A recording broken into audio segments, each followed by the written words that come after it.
হরে কৃষ্ণ, রাধে রাধে। সবাই কেমন আছো? আশা করি ভালো আছো। আমার গোপুসোনার আশীর্বাদে আমিও খুব ভালো আছি। তো এদিকে দেখো আমার গোপুসোনাকে স্নান করাবো, তার জন্য রেডি করে নিয়েছি। তো চলো গোপুসোনাকে স্নান করিয়ে নিই। আর এদিকে দেখো স্নান করিয়ে আমি গোপুসোনাকে রেডি করে নিয়েছি। আমার গোপুসোনার নতুন ড্রেসটা কেমন হয়েছে একটু কমেন্টে জানিও। তো চলো গোপুসোনাকে সেবা দেবো, তার জন্য রেডি করে নিই। আর এদিকে দেখো আমি তুলসী দেবীকেও রেডি করে নিয়েছি পুজো দেওয়ার জন্য। তো আজকে তোমাদের সঙ্গে যে কথাটা শেয়ার করব সেটা হলো তুলসী গাছে রবিবার দিন কেন জল দিতে নেই, সেটাই তোমাদের সঙ্গে আজকে শেয়ার করব। তো তার আগে চলো আমি তুলসী দেবীকে পুজো করে নিই। তো এদিকে দেখো আমি তুলসী দেবীকে পুজো করে নিচ্ছি, দিয়ে তুলসী গাছে জল দিয়ে দেব। আর তুলসী গাছে জল দেওয়ার মন্ত্র বন্ধুরা তোমরা সবাই হয়তো জানো, ওই জন্য আর ওটা শেয়ার করলাম না। যদি না কেউ জেনে থাকো কমেন্টে জানিও, অবশ্যই তোমাদের সঙ্গে শেয়ার করব।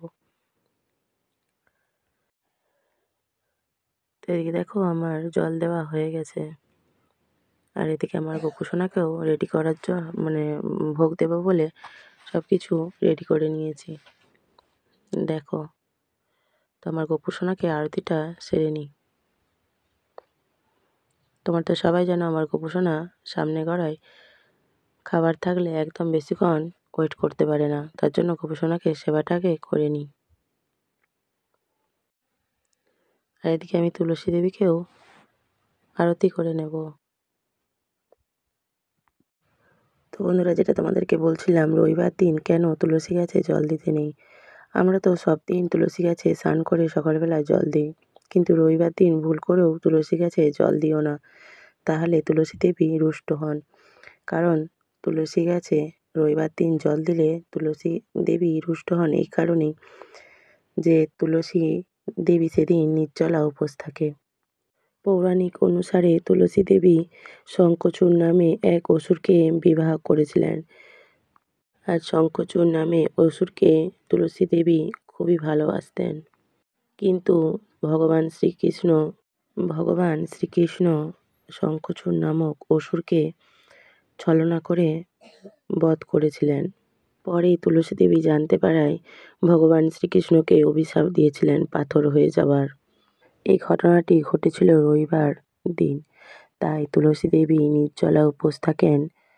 সেই কারণে তুলসী গাছে রবিবার দিন জল দিতে নেই। আমরা তো প্রত্যেক দিন তুলসী গাছে জল দিই, কিন্তু রবিবার দিন ভুলেও জল দেবেন না তুলসী গাছে। আর তুলসী দেবী শঙ্খচূড় কিন্তু পরম ভক্ত ছিল শ্রীকৃষ্ণের। কোনো এক কারণে তাকে অসুর জন্ম গ্রহণ করতে হয়। আর তুলসী দেবীও ছিলেন শ্রীকৃষ্ণের পরম সখী। আজকের ভিডিওটা এতটুকুই। যদি ভালো লেগে থাকে কমেন্টে রাধে রাধে লিখবেন। তো সবাইকে আজকের মতো রাধে রাধে। সবাই ভালো থেকো, সুস্থ থেকো। ভিডিওটা ভালো লাগলে শেয়ার করে দিও।